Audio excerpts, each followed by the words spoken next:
A paz do Senhor, meus irmãos e irmãs. E aí, tudo bem com vocês? Eu espero que vocês de fato estejam bem. Eu sou o pastor Heraldo e nós vamos aqui então para mais uma EBD em Foco.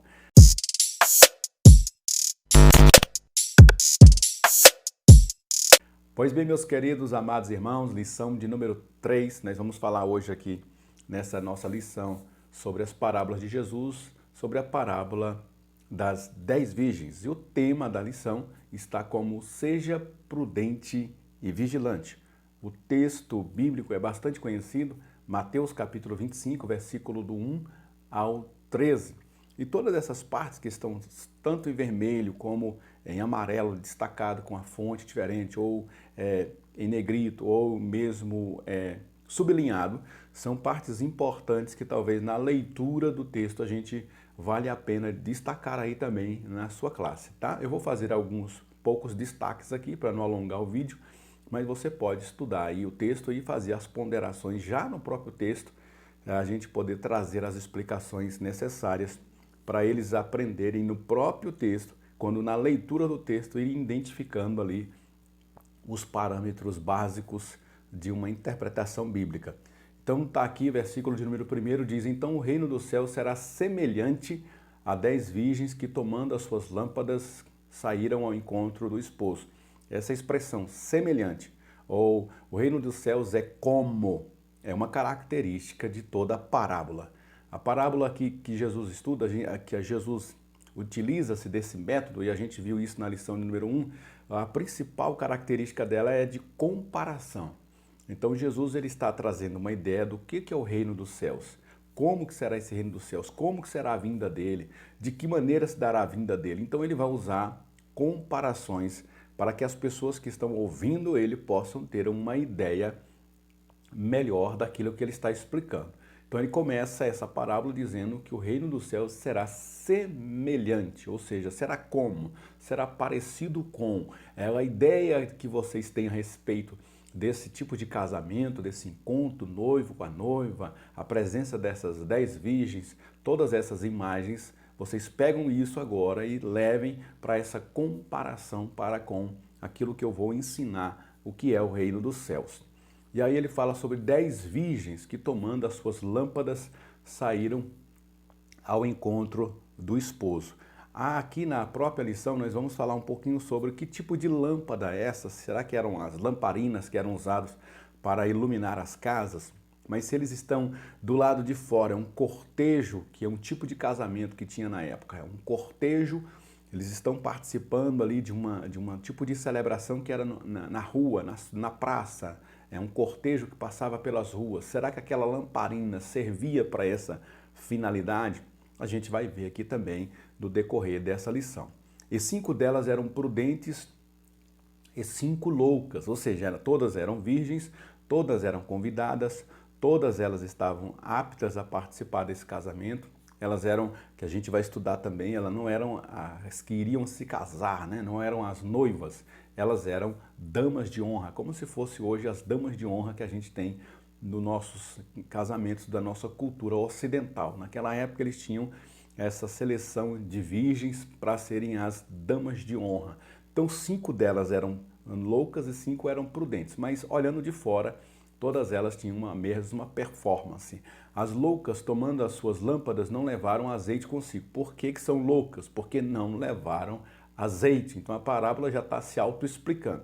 Mas as prudentes levaram azeite em suas vasilhas com as suas lâmpadas.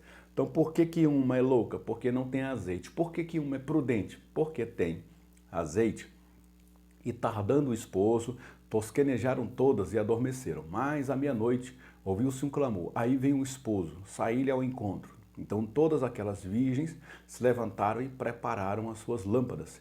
E as loucas disseram às prudentes: dai-nos do vosso azeite, porque as nossas lâmpadas se apagam. Então era uma característica dessas lâmpadas ou dessas tochas, né? Eles estão aqui carregando tochas que elas, por estarem expostas ali ao ar livre, elas se apagavam com facilidade, elas esgotavam aquele azeite, aquele óleo que fazia com que aquela tocha permanecesse acesa. Então, para que elas conseguissem esperar o noivo sem que aquelas tochas se apagassem, elas tinham que ter uma reserva de azeite E agora as lâmpadas, as tochas estão se apagando e elas vão precisar agora dessa recarga de azeite para recarregar essa luz e essa luz continuar brilhando porque o noivo está chegando. E as prudentes têm no seu estoque ali, na sua vasilha guardada ali esse azeite, e as loucas não têm. Essa é a grande diferença dessas personagens. 5 têm azeite, 5 não têm o azeite. É muito bom a gente sempre frisar isso. Mas as prudentes responderam dizendo: não seja o caso que nos falte a nós e a vós, ide antes aos que vendem e comprai-o para vós. E tendo elas ido comprá-lo, chegou o esposo, e as que estavam preparadas entraram com ele para as bodas, e fechou-se a porta. E depois chegaram também as outras virgens, dizendo: Senhor, Senhor, abre-nos. E ele respondendo disse: em verdade vos digo que não vos conheço. Vigiai, pois, porque não sabeis o dia nem a hora em que o Filho do Homem há de vir. Então ele está explicando um casamento, um tipo de casamento que existia na época. Quem está ouvindo essa história está entendendo todo o enredo contado por Jesus. Nós, como nós não somos daquela cultura, nós precisamos então entender esse enredo, e é o que é o papel dessa lição, o que objetiva essa lição é explicar como que funcionava mais ou menos aquele casamento, para que a gente possa ter esse entendimento do que essa frase final vai nos exortar. Vigiai, pois, porque não sabeis o dia nem a hora em que o Filho do Homem há de vir. A introdução diz assim: a parábola das 10 virgens apresenta a ameaça e o perigo de não agir com prudência e de não vigiar. Jesus apresenta essa parábola como um aviso àqueles que não são penitentes e que estão desapercebidos. Eu até coloquei essa imagem aí de uma pessoa mexendo no celular e ali ela não percebeu o perigo que estava à frente, que era uma boca de lobo, um buraco aberto ao chão. E assim também é no mundo espiritual. Às vezes a gente vai encontrar-se com muitas distrações, né?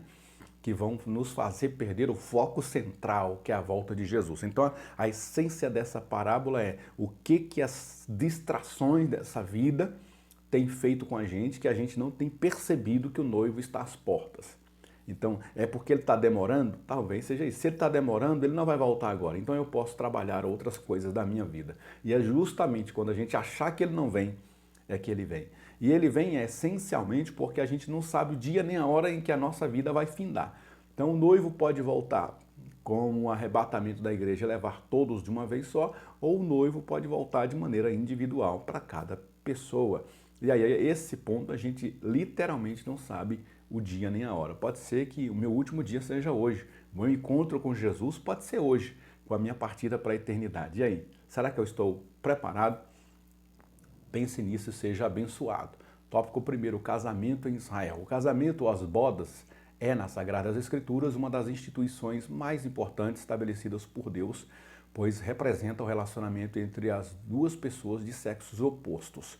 As bodas representam o auge da alegria do casal e de seus convidados, imagem esta utilizada como relacionamento de Deus com Israel e Cristo e a igreja. 1.1, as lâmpadas e o azeite. Então agora o propósito da lição é explicar ponto a ponto para que a gente possa ter um entendimento mais esclarecido dessa parábola. A parábola das 10 virgens conta a história de um casamento, no qual 10 virgens, ou seja, 10 damas de honra. Eu já vi pregadores falarem que essas 10 virgens eram a noiva, representavam as noivas, mas ele não vai se casar com 10 mulheres ao mesmo tempo. Isso não era permitido mesmo naquela cultura. Jamais Deus iria permitir uma coisa como essa nas suas sagradas escrituras. Então, 10 damas preparadas como convidadas para o casamento.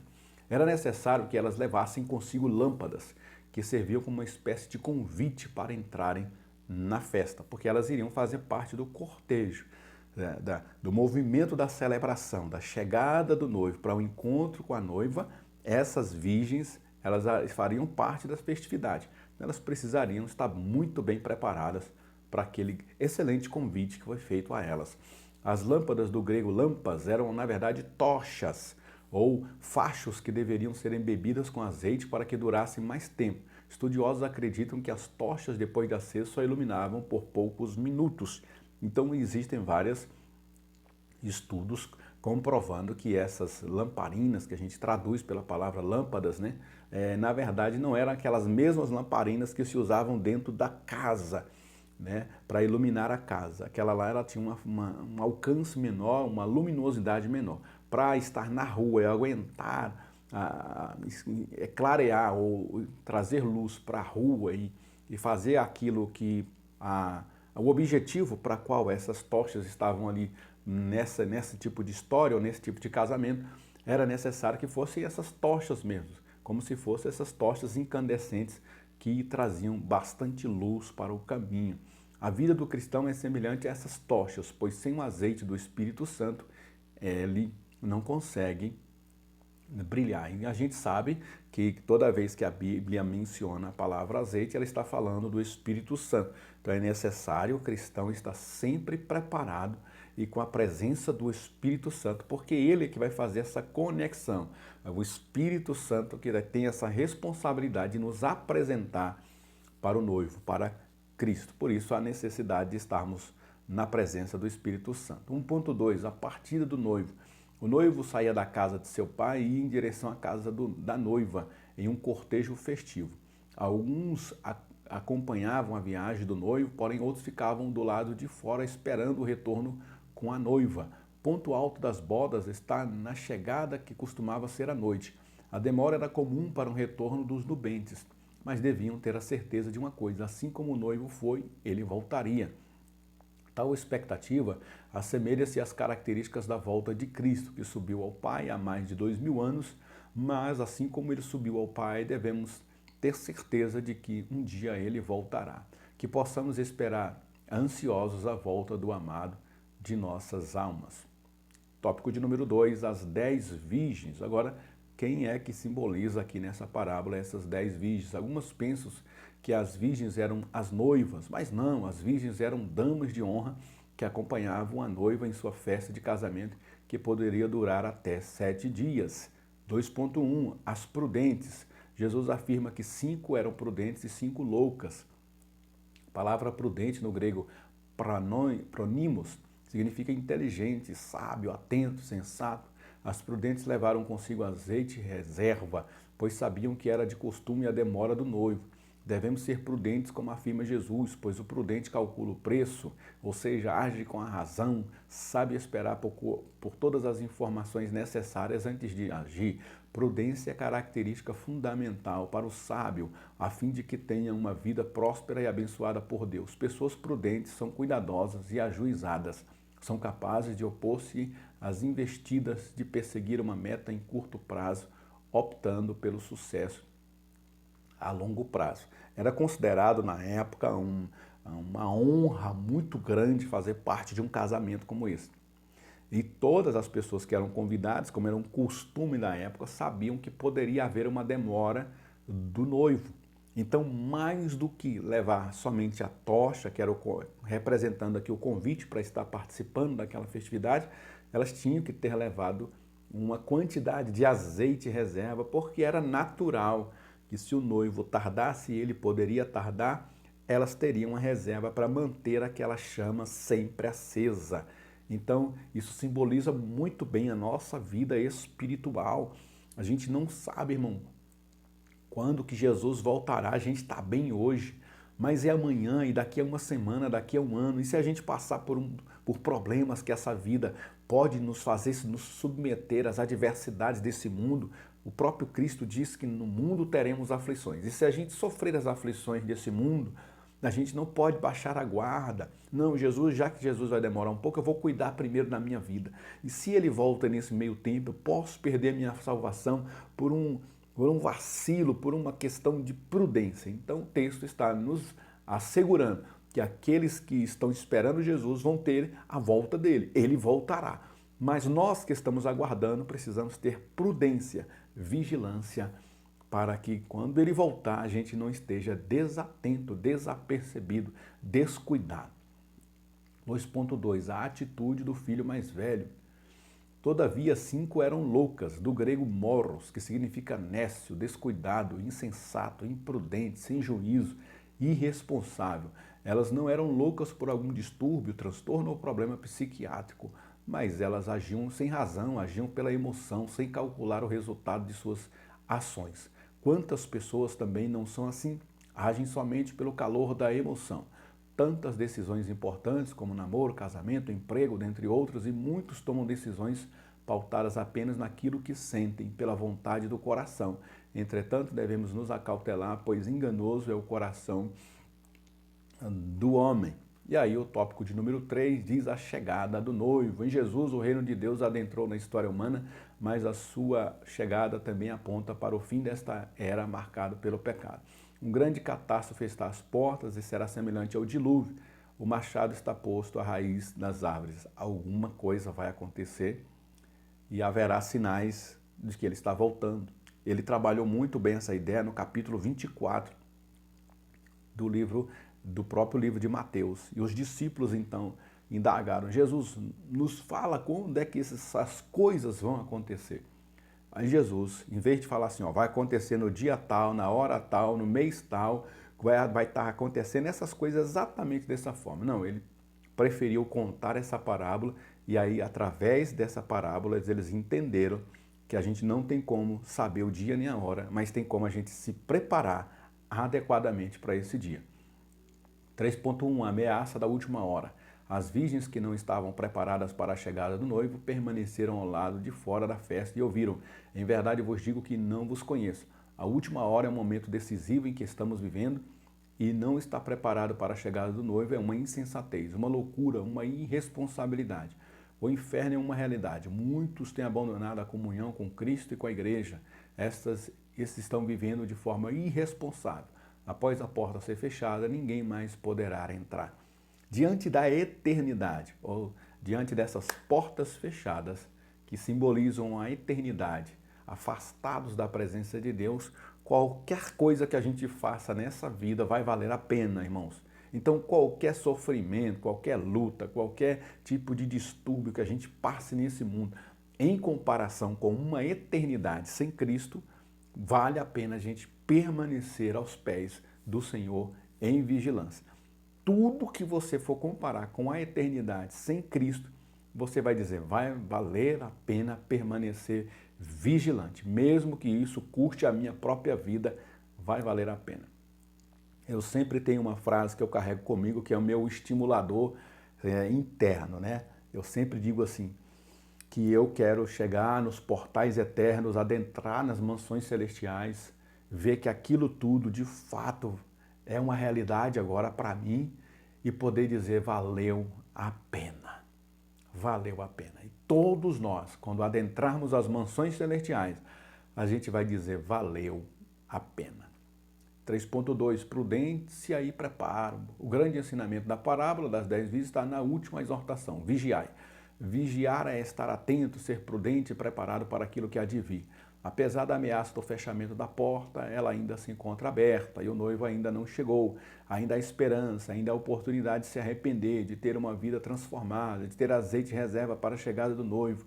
Que nossas tochas estejam cheias de azeite, que o fogo do Espírito incendeie nossa vida, mas que a prudência e a vigilância façam parte do cotidiano da nossa vida. E pensa, irmãos, eu me converti há 24 anos atrás, no ano de 2000, e pensa numa geração a nossa. Eu me incluo nela porque eu faço parte dessa geração atual. Pensa numa geração, irmão, nossa atual, que comparada à geração que eu me converti, a geração dos anos 2000, ou os crentes que eu conhecia dos anos 90, dos anos 80, pensa numa geração que vai ter uma dificuldade para a vigilância. Porque uma das armas que a gente utiliza para se manter vigilante é a oração e a meditação na palavra. A gente está o tempo todo orando e meditando, orando e meditando, orando e meditando. E isso nos ajuda a manter atento. É como se fosse um despertador automático que Deus nos deu. Aí a gente está orando, ele desperta a gente. A gente está lendo a Bíblia, desperta a gente. A gente está ali vigiando, orando, lendo a Bíblia e a gente é despertado o tempo todo. Mas a nossa geração é uma geração que não tem prazer na leitura da palavra e não tem prazer na oração. A gente não encontra jovens orando, a gente não encontra jovens que amem a palavra de Deus.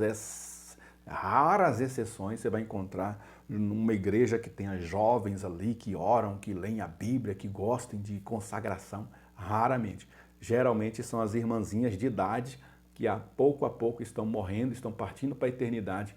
E a gente só ouve falar que existia um tempo que tínhamos consagração, que tínhamos oração na igreja, que a gente orava, que havia jejum, o povo fazia propósito. Essa geração está passando.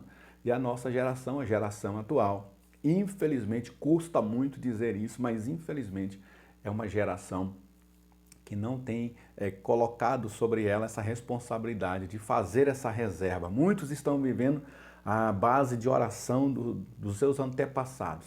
A minha avó orava muito por mim, o meu pai orava muito por mim, o meu pastor ora muito por mim, as minhas líderes oram muito por mim, mas a gente não tem uma vida de oração.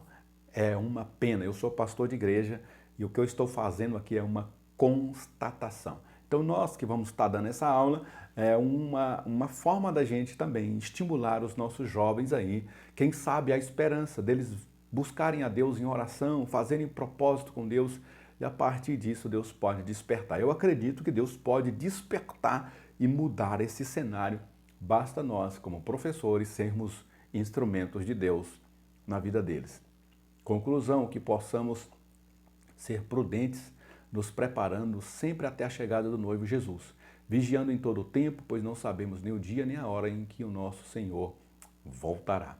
Amém, meus queridos e amados irmãos? Eu quero deixar um convite para você que é novo nesse canal. A gente tem vários objetivos nesse canal. Um deles é gravar esse resumão da aula dos jovens, do Conectar Mais Jovens. Nós deixamos aqui na descrição do vídeo o link para o grupo do Telegram. Lá no grupo do Telegram você encontra esses slides aqui que você pode editar, melhorar eles. Nós deixamos também a versão Word da lição atual.